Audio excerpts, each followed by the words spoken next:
What's going on, guys? Bojo672 coming to you guys a video right now. So I have a little bit of a trade scenario going on. I kind of want to go through it, see what you guys think of it. So we all know the Houston Texans are taking on Jadeveon Clowney, his $15 million price tag for the year. I don't think they even want to play on the franchise tag. I think they just want to get rid of him. Can't reach an extension, whatever. A lot of teams are interested. Apparently, the Eagles are one of those teams to take on that contract. And I don't know why they would want to do it, but, you know, this is just an out-of-the-park type thing where I think they just make a phone call and just see what's going on. But why not actually just not make, you know, why just make the phone call and just wonder? Why not pick up the phone and have something already kind of built into this equation? So you pretty much have Nelson Agholor on the books for $9.3 million. Now, I think it's fully guaranteed. I'm not sure, though, right now, because they had to get rid of him by a certain time. But I don't know how much money to get for him. I'm hoping that they would get the $9.3 million back. Not really sure. I think they would. If you traded Nelson Agholor to the Houston Texans for Jadeveon Clowney and his $15 million price tag this year, you're technically only going to pay Jadeveon Clowney $6.3 million. So if you do that, from 15 to 6.2 is a hell of a big difference, especially towards the cap. So if you make that type of trade, and that's just not a player trade, there's going to be draft picks involved, whatever. But you won't have to give up much higher draft picks, so you won't have to really give up too much for him. But hey,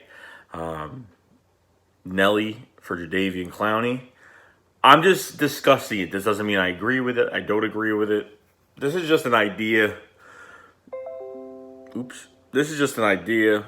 So you pretty much can do that. And then the slot receiver position is pretty much wide open. So you pretty much are going to put J.J. Arcega-Whiteside in that spot, the second round pick in that spot, and just, throw him in the fire. Let him roll. Let him fly. I mean, there's a lot of weapons in this offense, and if you put J.J. Arcega-Whiteside in that offense, I think Nelson Agholor and J.J. Arcega-Whiteside are two totally different players. I think just because I think J.J. Arcega-Whiteside, his future is going to be the outside possession receiver in Alshon Jeffrey's spot, ultimately. But at the same time, they could put him in the slot. He's got speed. He's got quickness. He's got fucking ball skills. He's got tremendous size over any DB.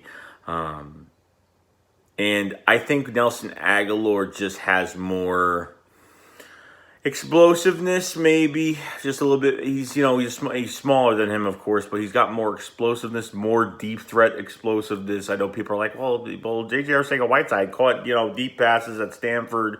He was like pretty much like a deep threat at Stanford. It's like, yes, he was a deep threat at Stanford in a Alshon Jeffrey body, but I don't think that's going to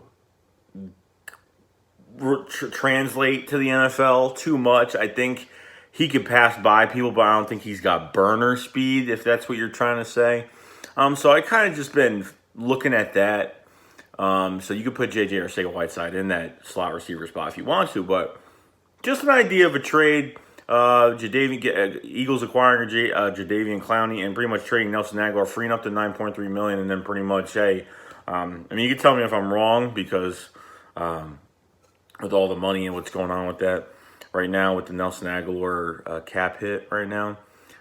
So that's really it, guys. Let me know in the comment section below what you guys think about this, if this would be a good idea, bad idea, or, hey, throw our J.J. Arcega-Whiteside in there and see what he does. And that's really it, guys. I will see you guys later. Shake squad up. Fly, fly.